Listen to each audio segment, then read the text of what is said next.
आफूलाई बदल्ने सबैभन्दा सरल तरिका भनेको त्यस्ता ठाउँहरूमा चुप रहनु हो जहाँ शब्दभन्दा बढी मौनको आवश्यकता हुन्छ।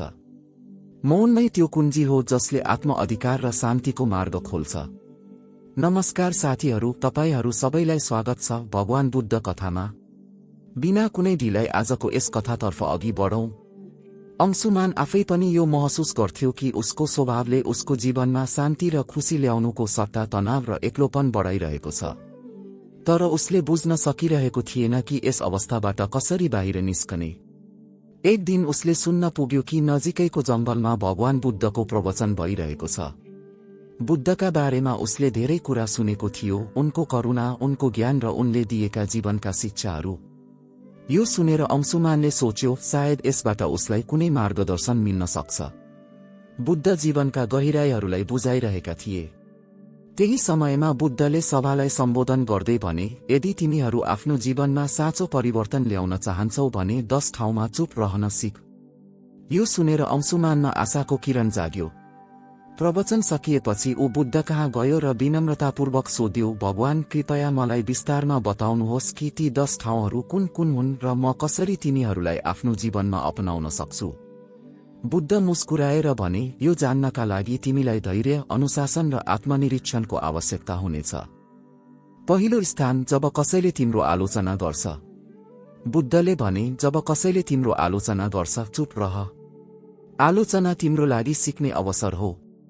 यदि तिमी रिसाएर प्रतिक्रिया दिन्छौ भने तिमी केही पनि सिक्न सक्दैनौ, तर यदि चुप बसेर सोच्यौ भने तिमी बुझ्न सक्छौ कि त्यो आलोचना सही हो कि गलत। बुद्धले एउटा उदाहरण दिए। एक पटक एक व्यक्तिले मलाई अपशब्द भन्यो। मैले चुपचाप उसको कुरा सुनिरहे। जब ऊ थाक्यो मैले उसलाई सोधे, यदि तिमी कसैलाई उपहार दिन्छौ र उसले नलिए भने त्यो उपहार कसको हुन्छ? अंशुमानले यो कुरा आफ्नो जीवनमा अपनाउने निर्णय गर्यो। सुरुवातमा यो गाह्रो थियो, तर बिस्तारै उसले महसुस गर्यो कि आलोचना सुनेपछि चुप रहँदा ऊ आत्मनिरीक्षण गर्न सक्षम हुन्छ। दोस्रो स्थान, जब कसैले तिमीसँग बहस गर्छ। बुद्धले अंशुमानलाई भने, जब कसैले तिमीसँग बहस गर्छ चुप रह।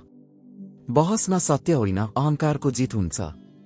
यदि तिमी चुप रह्यौ भने तिमी अवस्थालाई राम्रोसँग बुझ्न सक्छौ र सही निर्णय लिन सक्छौ।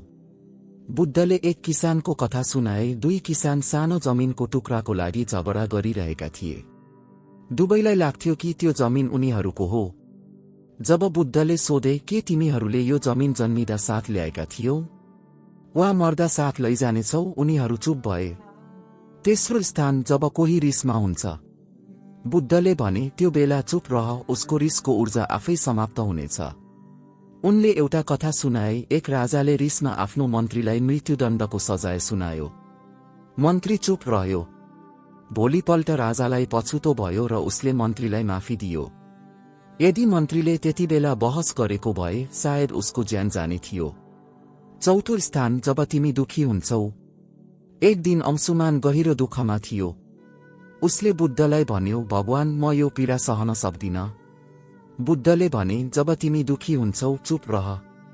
दुःख तिम्रो भित्री परिवर्तनको ढोका हुन सक्छ। चुप्पीमा तिमीले आफ्ना प्रश्नहरूको उत्तर पाउन सक्छौ। बुद्धले यो पनि बताए कि दुःखले तिमीलाई बलियो बनाउँछ यदि तिमी त्यसलाई बुझ्ने प्रयास गर्छौ भने। पाँचौं स्थान, जब कसैले तिमीलाई जानाजानी उक्साउँछ। बुद्धले भने, त्यस्तो अवस्थामा चुप रहनु नै सबैभन्दा ठूलो उत्तर हो। यसले तिम्रो शक्ति र धैर्य देखाउँछ। उनले एक साधुको कथा सुनाए। गाउँका मानिसहरूले उसलाई सधैँ सताउँथे तर ऊ सधैँ शान्त रहन्थ्यो।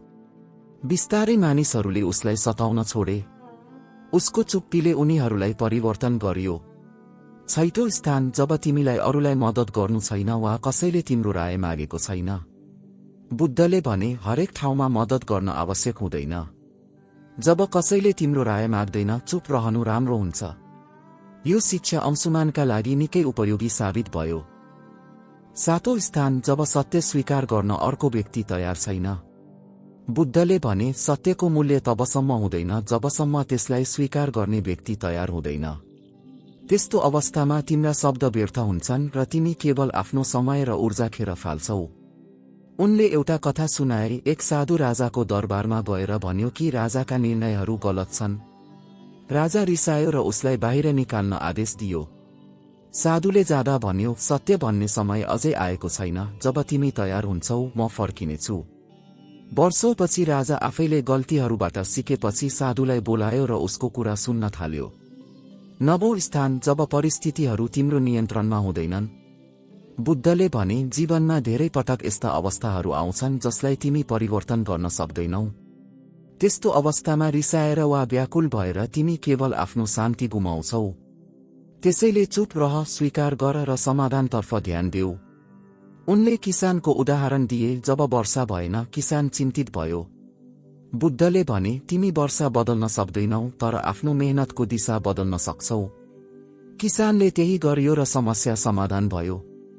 10औं स्थान, जब तिम्रो हृदय कृतज्ञता, प्रेम र शान्तिले भरिन्छ। बुद्धले भने, त्यस्तो अवस्थामा शब्दहरूको आवश्यकता हुँदैन। चुप्पी आफैमा भाषा बन्छ। कृतज्ञताको सबैभन्दा शुद्ध रूप मौनमै प्रकट हुन्छ। जब तिमी साँचो आनन्द अनुभव गर्छौ, त्यसलाई बाहिर व्यक्त गर्न आवश्यक पर्दैन। त्यो चुप्पी नै तिम्रो आत्माको खुसीको प्रतीक हो। बुद्धले अंशुमानलाई यी शिक्षाहरू व्यवहारमा उतार्न प्रेरित गरे। उनले भने, ज्ञानको मूल्य तब मात्र हुन्छ जब त्यसलाई जीवनमा लागू गरिन्छ। त्यसपछि उनले अंशुमानलाई विभिन्न परीक्षाहरूमा पठाए। पहिलो परीक्षा आलोचना। गाउँका मानिसहरूले उसलाई अपमान गरे तर ऊ चुप रह्यो।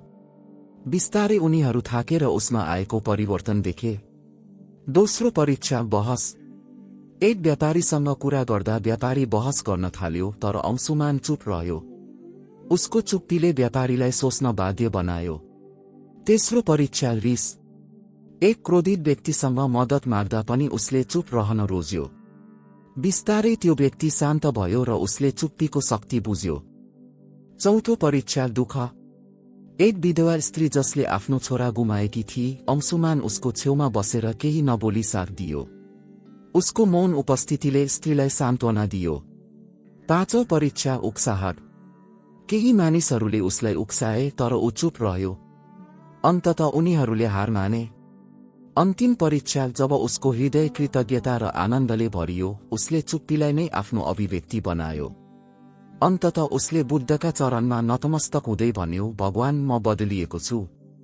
अब म बुझ्छु कि चुप्पी नै साँचो ज्ञान हो। यो कथाले हामीलाई सिकाउँछ कि चुप रहनु केवल नबोल्नु होइन, यो आन्तरिक शान्ति, धैर्य र समझको प्रतीक हो। जब हामी बोल्नुभन्दा बढी सुन्न र बुझ्न सिक्छौं, तब हाम्रो जीवन साँच्चै बदलिन्छ। चुप्पी केवल शब्दहरूको अभाव होइन, यो आत्माको भाषा हो। चुप रहन सिक, यही साँचो परिवर्तन हो।